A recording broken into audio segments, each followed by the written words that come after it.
अस्सलाम वालेकुम। First year physics के इस वीडियो लेक्चर के अंदर हम डिराइव्ड क्वांटिटीज़ और सप्लीमेंट्री क्वांटिटीज़ को डिस्कस करेंगे कि डिराइव्ड क्वांटिटीज़ वो हैं दैट आर ऑब्टेन्ड, डिराइव्ड और originate from the base quantities. Base quantities से बनने वाली जो क्वांटिटीज़ हैं उनको डिराइव्ड क्वांटिटीज़ कहते हैं। अब इसी तरह डिराइव्ड क्वांटिटीज़ के बाद हम डिराइव्ड यूनिट्स को भी डिफ़ाइन कर सकते हैं कि ये ऑब्टेंड किए जाते हैं, डिराइव किए जाते हैं, ओरिजिनेट होते हैं from the base units. Base quantities से जो क्वांटिटीज़ निकालोगे वो डिराइव्ड क्वांटिटीज़ कहलाएंगी।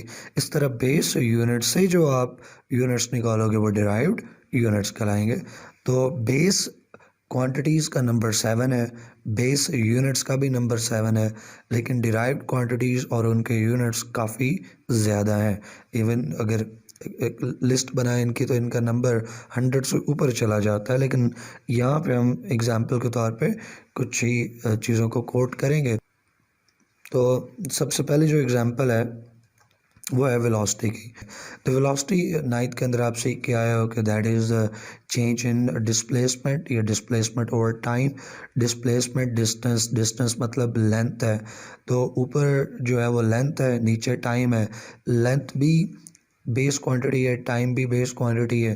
तो इसके अंदर अगर हम देखें कि इस फिज़िकल जो डिराइव्ड क्वांटिटीज़ को बनाने में कौन से बेस क्वांटिटीज़ हैं, तो लेंथ और टाइम शामिल है। डी डिस्टेंस, डिस्प्लेसमेंट, उससे लेंथ आ गया, और जो टी है वो टाइम। तो इसमें डिस्टेंस, उसकी लेंथ और टाइम, ये दो बेस क्वांटिटीज़ शामिल हैं।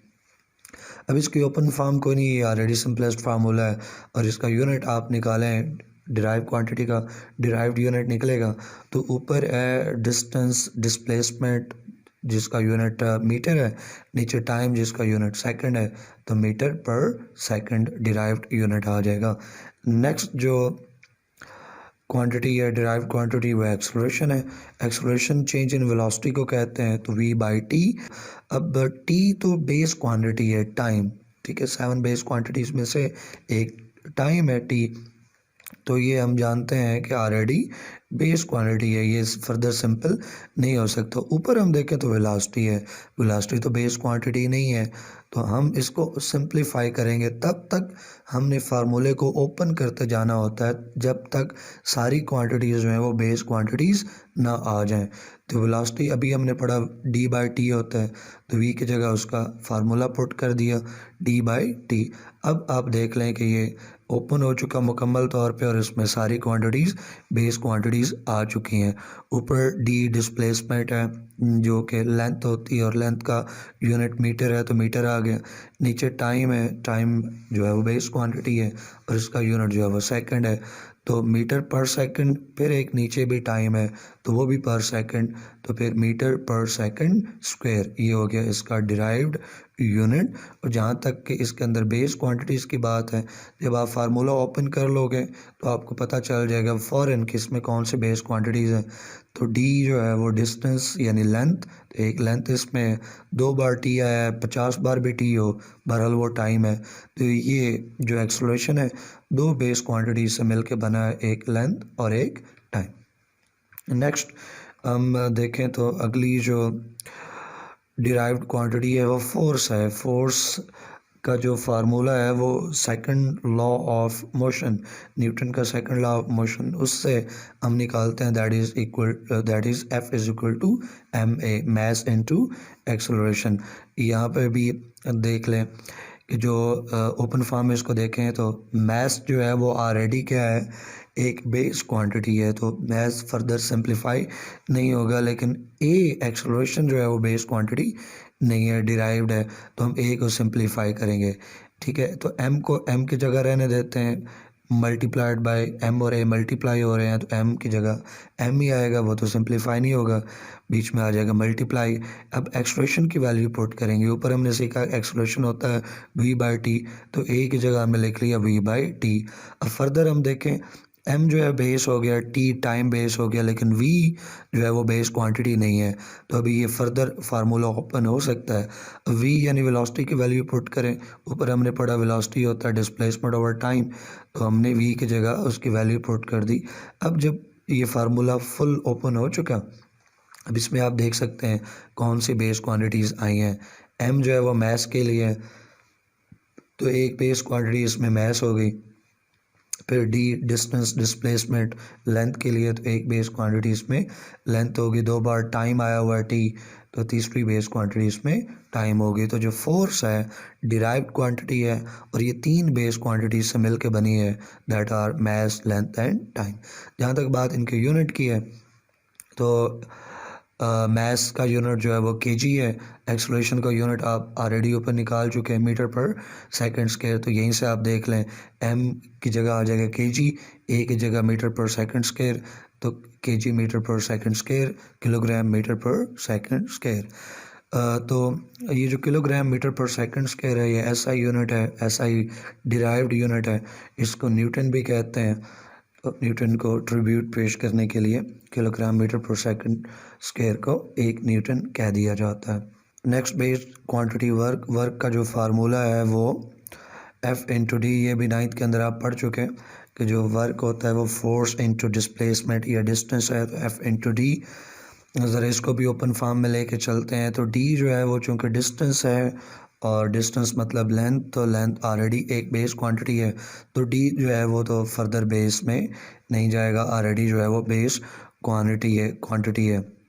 लेकिन बात करें साथ एफ़ की, तो फोर्स चूँकि बेस क्वांटिटी नहीं है, डिराइव्ड क्वांटिटी है, ऊपर हम डिस्कस कर चुके हैं। तो ऑलरेडी चूँकि हम फोर्स को ओपन फॉर्म में ला चुके हैं, ये रहा फोर्स की ओपन फॉर्म। तो फोर्स एफ़ की जगह हम उसकी ओपन फॉर्म ऊपर से ही नीचे ला कर लिख देते हैं। तो अब ये फुल ओपन है, यहाँ कोई भी ड्राइव क्वांटिटी नहीं है, सारी बेस क्वांटिटीज़ हैं। तो इस फुल ओपन फॉर्म से हम मालूम कर सकते हैं कि वर्क जो कि डिराइव्ड क्वांटिटी है उसमें कौन से बेस क्वांटिटीज़ शामिल है। यहाँ पर देखें एम मैस के लिए है, तो इसका मतलब एक इसमें क्वांटिटी बेस क्वांटिटी मैस हो गई। 2 बार डी आया हुआ जो कि डिस्टेंस यानी लेंथ है, तो एक इसमें बेस क्वांटिटी लेंथ हो गई। 2 बार टी है, टी टाइम के लिए, तो इसका मतलब तीसरी बेस क्वांटिटी इसमें टाइम हो गई। जहाँ तक बात इसके यूनिट की है, तो एसआई यूनिट इसका देखें। वर्क चूँकि फोर्स इनटू डिस्टेंस है, फोर्स हम ऑलरेडी एक ऊपर बात कर चुके हैं। फोर्स का जो आमतौर पे हम जनरल यूनिट यूज़ करते हैं वो न्यूटन है, और डिस्टेंस चूँकि लेंथ है, लेंथ के लिए मीटर यूज़ होता है। तो एफ़ की जगह आ जाएगा न्यूटन और डी की जगह आ जाएगा मीटर, तो न्यूटन मीटर। ये देखें इसका यूनिट न्यूटन मीटर को ही जॉल भी कहते हैं। लेकिन अगर आप एसआई यूनिट्स के अंदर बात करें, तो फिर आप इसको डिराइव्ड यूनिट्स में भी कह सकते हो। एम जो कि मैस है, तो एम की जगह आ जाएगा केजी।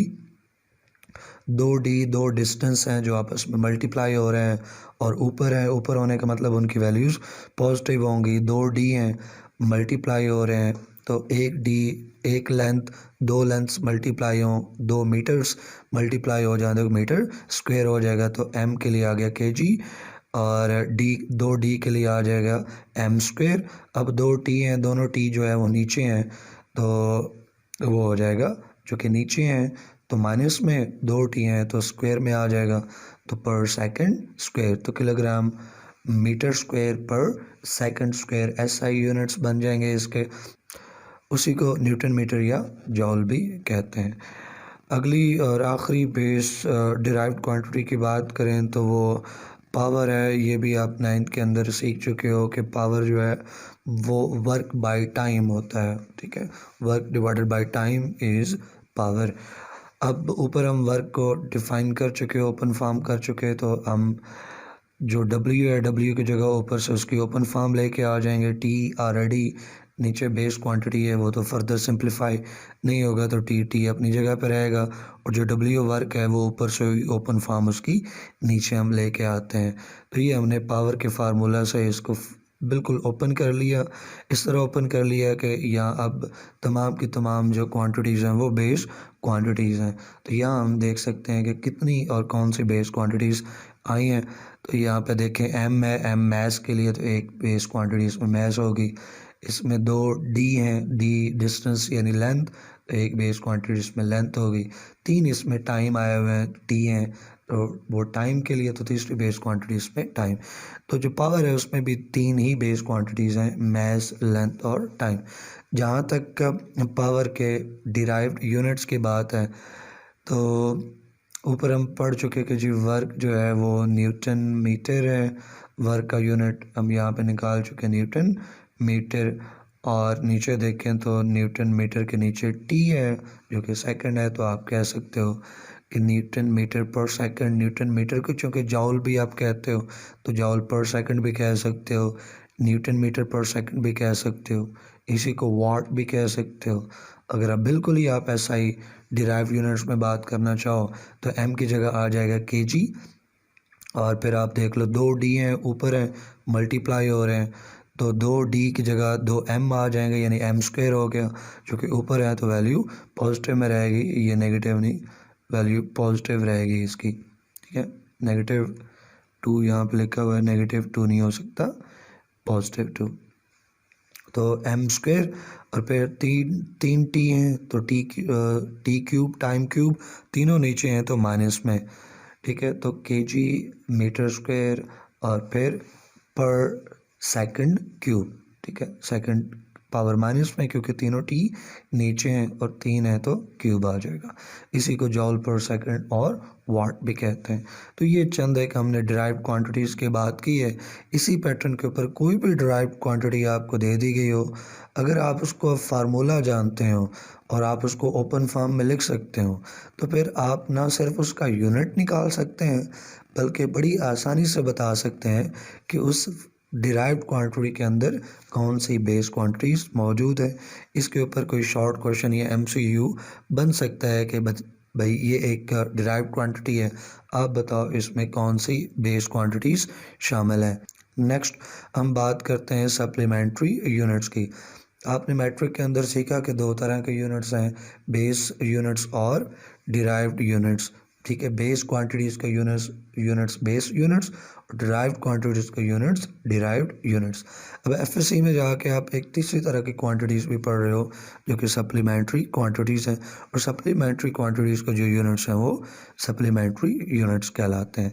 ये किस तरह के यूनिट्स हैं, चलें ज़रा डिस्कस करते हैं। They are neither base units nor derived units.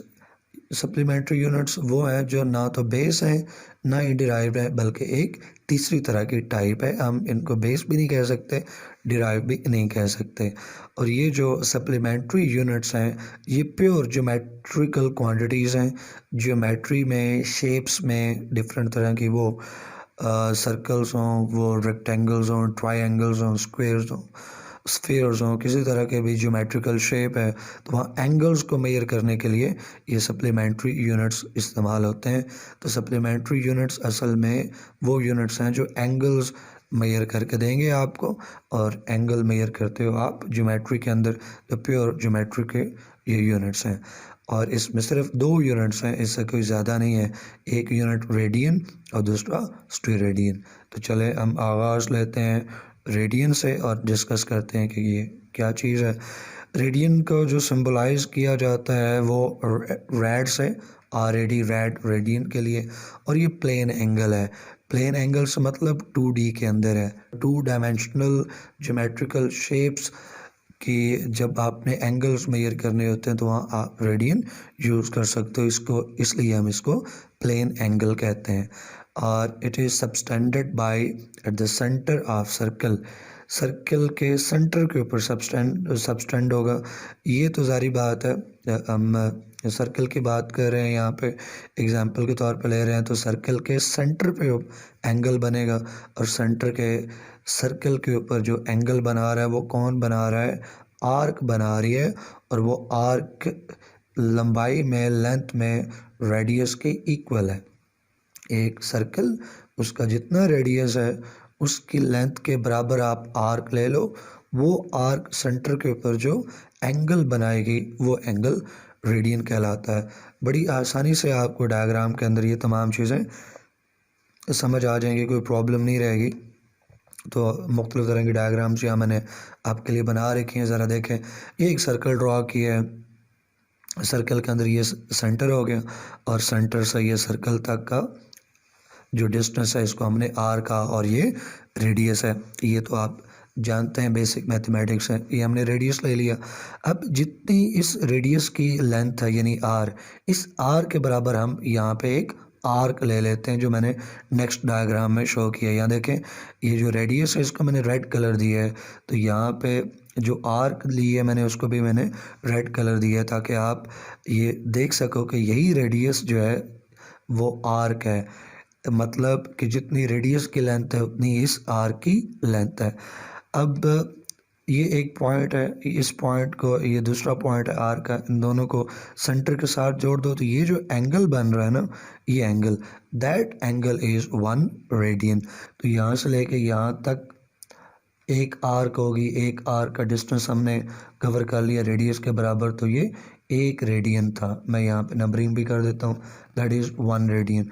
अब यहाँ से हम आगे चलें तो एक और आर्क का डिस्टेंस हमने कवर कर लिया, ठीक है। तो अब ये बन गया दूसरा रेडियन। तो ये नीचे देखें कितने रेडियन आ गए, 2 रेडियन। यहाँ से लेके ये जो इनिशियल पॉइंट था यहाँ तक ये जो एंड पॉइंट है, ये जितना एंगल बन रहा है ये पूरे का पूरा एंगल, ये देखें, ठीक है, स्टार्टिंग फ्रॉम दिस, ये जो एंगल बन रहा है that is equal to 2 radians, क्योंकि यहाँ से लेके यहाँ तक एक आर का डिस्टेंस हमने कवर किया और यहाँ से लेके यहाँ तक दूसरी आर का डिस्टेंस हमने कवर किया, तो 2 रेडियंस हमारे पास बन चुके। तो ये जो एंगल है दैट इज़ 2 रेडियंस। अब ज़रा आगे लेके चलते हैं। अब देखें, ये हमारा इनिशियल पॉइंट था, ये इनिशियल पॉइंट से ये एक आर का डिस्टेंस, एक आर का डिस्टेंस मतलब 1 रेडियन, दूसरी आर का डिस्टेंस मतलब 2 रेडियन। और अगर आप पूरा आधा सर्कल कवर कर लें starting from the initial point और यहाँ पे आप हाफ सर्कल तक पहुँच जाएं, तो आपने बेसिक मैथमेटिक्स के अंदर पढ़ा है कि जो हाफ सर्कल होता है उसको हम पाई बोलते हैं। Pi is equal to half circle या हाफ रेवोल्यूशन। अब यहाँ से इनिशियल पॉइंट से लेकर इस पॉइंट तक जहाँ सर्कल आधा हो रहा है हमने पाई डिस्टेंस कवर किया। यही बात देखें इस डायग्राम के अंदर बताई गई है कि आपने हाफ सर्कल का डिस्टेंस कवर किया starting from the initial point और इस पॉइंट तक। ये जो ग्रीन पोर्शन है इसको देखें, ये ग्रीन पोर्शन हाफ सर्कल है। हाफ सर्कल आधी रेवोल्यूशन है और इसको 1 पाई हम कहते हैं। तो 1 पाई का डिस्टेंस कवर किया तो हम इसको कह रहे हैं पाई रेडियन। जैसे 1 आर का डिस्टेंस कवर किया तो हमने इसको 1 रेडियन कहा था। 2 आर का डिस्टेंस हमने कवर किया तो हम इसको 2 रेडियन कहेंगे। 3 आर का रेडियंस कवर करेंगे तो हम इसको 3 रेडियन कहेंगे। और जो पाई डिस्टेंस हम कवर करेंगे तो हम इसको पाई रेडियन बोलेंगे।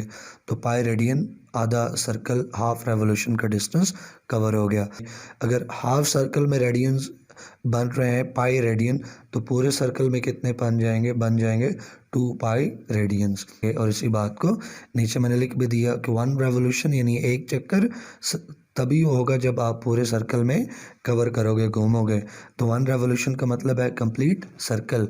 और आप बेसिक मैथमेटिक्स में जानते हो कि कोई भी सर्कल हो, छोटा या बड़ा, तो एक कंप्लीट सर्कल के अंदर कितने डिग्रीज होते हैं, 360 डिग्रीज होते हैं एक कंप्लीट सर्कल के अंदर। तो 1 revolution is equal to 360 degree. इसी रिलेशनशिप को यूज़ करके हम रेडियन की वैल्यू निकालते हैं। तो चलें रेडियन को कैलकुलेट करते हैं। ऊपर हमने सीखा कि 1 revolution is equal to 2 pi radian. ये देखें, एक रेवोल्यूशन का मतलब पूरा सर्कल, कंप्लीट सर्कल, और पूरे सर्कल के अंदर कितने रेडियंस आ रहे हैं, ठीक है। हम बात करें रेडियन की तो रेडियन लिखेंगे और सर्कल का मतलब है 2 पाई, तो 2 पाई रेडियन। तो 1 revolution is equal to 2 pi radian. ये बात क्लियर होगी। फिर हम ये भी जानते हैं बेसिक मैथमेटिक्स से कि 1 रेवोल्यूशन मतलब 1 सर्कल दैट कंटेन्स 360 डिग्रीज। तो ये भी हमने लिख लिया। पहले हमने लिखा कि 1 रेवोल्यूशन इज 2 पाई रेडियन, फिर 1 revolution is equal to 360 degrees. 2 equation बन गई ए और बी। दोनों इक्वेशन की लेफ्ट हैंड साइड्स इक्वल हैं तो राइट हैंड साइड्स भी इक्वल होनी चाहिए। तो हमने राइट हैंड साइड्स को इक्वल कर दिया। 2 pi radian is equal to 360 degree. यहाँ से हम रेडियन की वैल्यू निकाल लेंगे। तो 2 पाई जो इधर मल्टीप्लाई हो रहा है इसको दूसरी तरफ ले जाके डिवाइड कर देते हैं। टू कांस्टेंट रहेगा, पाई की वैल्यू पुट करते हैं 3.14 और इसको कैलकुलेट करें तो 1 radian is equal to 57.3 degrees. ये एमसीक्यूज़ में पूछा जा सकता है। अगर पास्ट पेपर को आप देखें, एक दो बार शॉर्ट क्वेश्चन आ चुका, आपसे पूछा गया कि आप जस्टिफाई करो, प्रूव करो कि 1 radian is equal to 57.3 degree. तो इसी तरह आपने इसको प्रूव करना है। ये जो यहाँ से लेके मैंने शुरू किया, 1 revolution is equal to 2 pi radian, ये हमने दो इक्वेशन बनाई और यहाँ 2-3 स्टेप्स के अंदर ये आप इजीली डिराइव कर सकते हो कि 1 radian is equal to 57.3 degrees, और ये एमसीक्यूज़ में भी पूछा जा सकता है। ये तो था जी रेडियन का किस्सा। उम्मीद करता हूँ यहाँ तक आपको ये कंसेप्ट क्लियर हो चुका होगा। नेक्स्ट हम बात करते हैं स्टेरेडियन की। स्टेरेडियन क्या है? स्टेरेडियन इज़ सॉलिड एंगल, मतलब ये 3 डायमेंशनल एंगल का यूनिट है। आसान लफ्ज़ों में कि जब भी 3 डायमेंशनल ज्योमेट्रिकल शेप में आपको एंगल मेजर करना हो तो उस एंगल के लिए जो आप यूनिट यूज़ करते हो वो स्टेरेडियन है। इससे ऊपर हमने पढ़ा कि 2 डायमेंशनल ज्योमेट्रिकल शेप के अंदर एंगल मेजर करते वक्त हम एंगल का यूनिट जो है वो रेडियन लेते हैं, लेकिन 3 डायमेंशनल ज्योमेट्रिकल शेप में जब भी हम एंगल मेजर करेंगे तो उसका जो यूनिट हम इस्तेमाल करेंगे वो स्टेरेडियन होगा। तो ये तो था इसका सिंपल सा इंट्रोडक्शन। अब इसका सिंबल देखते हैं। सिंबल जो है वो स्टेरेडियन का SR है। और ये एंगल बनता कैसे है और कहाँ पे? तो ये एंगल बनता है सेंटर पे। किसका सेंटर? स्फेयर का सेंटर। और ये एंगल बनाता कौन है? Surface area. अब डायग्राम की मदद से इन आखिरी 2 पॉइंट्स को ज़रा समझते हैं। ये हमारे पास एक स्फेयर, एक सर्कल और स्फेयर में जो बुनियादी फ़र्क है कि सर्कल जो है वो 2 डायमेंशनल है और जो स्फेयर है वो 3 डायमेंशनल होता है। इसलिए हमने सर्कल में रेडियन की बात की थी और स्फेयर के अंदर हम स्टेरेडियन की बात कर रहे हैं। तो ये हमारे पास एक स्फेयर है। स्फेयर का एक पोर्शन आप कट करेंगे तो वो कोन की फॉर्म में अपेयर होगा। तो ये एक कोन हमने पार्ट, कॉनिकल पार्ट, ये कौन ऑलरेडी कट करके रखी हुई है यहाँ पे डायग्राम में। तो ये देखें, ये वाला जो पार्ट है कौन का, ये उस कौन की सरफेस है। हर सरफेस का एक सरफेस एरिया होता है, तो इसका मतलब है ये जो सरफेस है ये उसका सरफेस एरिया है। अब इस सरफेस एरिया को हम सेंटर के ऊपर ट्रेस करें तो यहाँ से ये स्टार्ट हो रहा है। मैं इन लाइन को पीछे ले जाऊँ, ठीक है, तो यहाँ पे पहुँचेगी। इस लाइन को भी यहाँ से मैं पीछे अगर डॉट्स लगाता जाऊँ तो यहाँ पहुँचेगी। तो आप इस सरफेस एरिया को ज़रा सेंटर के ऊपर ट्रेस करते जाएं, यहाँ से लेके सेंटर की तरफ आएँ तो ये लाइन लग गई।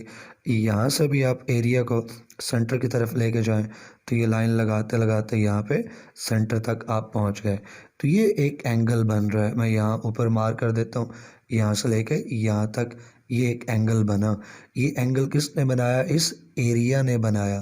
तो ये जो एरिया इस स्फेयर के सेंटर पे एंगल बना रहा है, that is termed as steradian, और ये 1 स्टेरेडियन है। चले आप इस को ड्राइव कर लेते हैं, 1 स्टेरेडियन की वैल्यू को निकाल लेते हैं। तो ये इधर से जो हमने डिस्कस किया डायग्राम में, इसी की मदद से हम इसकी जो है वैल्यू स्टेरेडियन की वो निकाल लेंगे। तो यहाँ मैंने लिखा steradian is equal to area over radius square. यहाँ पर देखें भाई, ये स्टेरेडियन एक एंगल है, बना कौन रहा है? Area over what? Over radius, not radius नहीं, स्क्वायर ऑफ द रेडियस।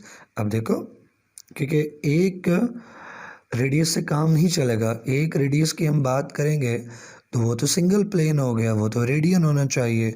जब हम स्टेरेडियन की बात करें तो हम उसमें एक रेडियस से नहीं बात चलाएंगे, ठीक है। यहाँ डायग्राम में भी नज़र आ रहा है कि ये एरिया है, तो एरिया होने के लिए ये सरफेस पूरी कवर करेगा, तभी हम इसको सरफेस एरिया बोलेंगे। तो यहाँ से लेके यहाँ घूमते हुए ये पूरा सरफेस एरिया है। तो ये सिर्फ एक तरफ से आर नहीं हो सकता, ये दूसरी तरफ से भी आर होगा। 2 आर होंगे जो आपस में मल्टीप्लाई होंगे, इसलिए हम कहेंगे कि ये एंगल है एरिया का ओवर रेडियस नहीं, स्क्वायर ऑफ द रेडियस। और यही जो इधर इसकी डेफिनेशन या कंसेप्ट की बात थी, इसको हमने मैथमेटिकल फॉर्म में लिख लिया कि स्टेरेडियन इज एन एंगल, ठीक है, made by area over square of the radius. Area के लिए मैंने ए ले लिया, आर के लिए रेडियस के लिए आर, और उसका ऊपर आ गया स्क्वायर। अब हम छोटी क्लासेस से बेसिक मैथमेटिक्स से जानते हैं कि एक स्फेयर का एरिया निकालना हो तो उसका फार्मूला है 4 पाई आर स्क्वायर। यहाँ मैंने लिख भी दिया कि area of the square is equal to 4 pi R square. ठीक है, मैं हाईलाइट भी कर देता हूँ यहाँ पे। Area of a sphere is equal to 4 pi R square. तो जहाँ ए एरिया हमने लिखा हुआ था वहाँ फार्मूला पुट कर देते हैं 4 पाई आर स्क्वायर। तो ए की जगह मैंने क्या लिख दिया 4 पाई आर स्क्वायर, नीचे उसी तरह आर स्क्वायर रहा, आर स्क्वायर से कट गया तो पीछे क्या बच गया, जस्ट 4 पाई। तो हमारे पास अल्टीमेटली स्टेरेडियन इक्वल निकला 4 पाई के। तो 1 स्टेरेडियन इज इक्वल टू 4 पाई। अब पाई एक कांस्टेंट है, उसकी वैल्यू हम जानते हैं, उसको पुट कर लें और 4 के साथ मल्टीप्लाई कर दें। ये फार्मूले में से 4 आ गया, पाई की वैल्यू 3.4, उसको पुट करें मल्टीप्लाई करें तो 4 multiplied by 3.14 is equal to 12.56। तो हमारे पास ये स्टेरेडियन की वैल्यू निकल आई। Steradian is equal to 12.56 units. ऊपर जिस तरह हमने 1 रेडियन की वैल्यू निकाली, इस तरह 1 स्टेरेडियन की भी हमने वैल्यू निकाल ली। तो ये सिंपल सा कंसेप्ट था रेडियन और स्टेरेडियन का। डिफरेंस बिटवीन रेडियन और स्टेरेडियन है, तो जितना हमने डिस्कस किया वहाँ से आसानी से हम ये डिफरेंस निकाल सकते हैं। तो रेडियन क्या है, प्लेन एंगल जो कि 2 डायमेंशनल होता है। स्टेरेडियन सॉलिड एंगल है, 3 डायमेंशनल। दूसरा पॉइंट डायमेंशन वाला बन जाएगा radian. Radian is a unit used in 2 dimensional geometry, जबकि steradian is a unit of angle used in 3 dimensional geometry. अब रेडियन एंगल है, बनाता कौन है, एक आर्क। स्टेरेडियन भी एक एंगल है, ये कौन बनाता है, एरिया। ठीक है, याद रखिएगा, आर्क सिंगल लेंथ होती है और एरिया में 2 लेंथ्स मल्टीप्लाई होती हैं। आर्क और एरिया एक चीज़ नहीं है। ठीक है, जो आर्क है उसमें एक लेंथ है, तो आर्क आप मीटर में मेजर कर लोगे, तो जो एरिया है उसमें 2 लेंथ्स होती हैं, वो मीटर स्क्वायर हो जाता है। खैर, तो जो रेडियन है वो कौन बना रहा है, रेडियन एक एंगल है जो आर्क बनाता है, और जो स्टेरेडियन है वो भी एक एंगल है that is made by area of the surface. अब रेडियन की बात करें तो रेडियन बनता है on the centre of circle. Circle मैंने आपको बताया 2 डायमेंशनल है, तो radian is formed on the centre of circle, जबकि steradian is an angle that is formed on the centre of sphere. Circle 2 dimensional, sphere 3 dimensional. तो ये आपको मैंने डिफरेंसेस भी बता दिए रेडियन और स्टेरेडियन में। एक क्वेश्चन पास पेपर में आ चुका, आगे भी आ सकता है, और दूसरा क्वेश्चन भी मैंने आपको बता दिया। शॉर्ट क्वेश्चन जो पेपर में पूछा जाता है, यहाँ से एमसीक्यूज में इनकी वैल्यूज़ पूछी जा सकती हैं और इनके बेसिक कंसेप्ट में से भी एमसीक्यू बन सकता है। बहरहाल इसको आप एक बार बुक्स अगर आप रीडिंग दे लेंगे ये लेक्चर सुनने के बाद, तो इंशाल्लाह आपके कंसेप्ट्स जो हैं वो 100% पक्के हो जाएंगे और किसी तरह का कोई मसला नहीं आएगा। लेकिन फिर भी अगर आपको कोई प्रॉब्लम आती है तो वीडियो के कमेंट सेक्शन के अंदर आप कमेंट करके अपनी आप कन्फ्यूजन क्वेश्चन की फॉर्म में लिख दें, तो मैं उसको डेफिनेटली आंसर करूँगा, आपकी कन्फ्यूजन दूर हो जाएगी इंशाल्लाह। नेक्स्ट वीडियो लेक्चर के अंदर नेक्स्ट टॉपिक को डिस्कस करेंगे। टिल देन, अल्लाह हाफिज़।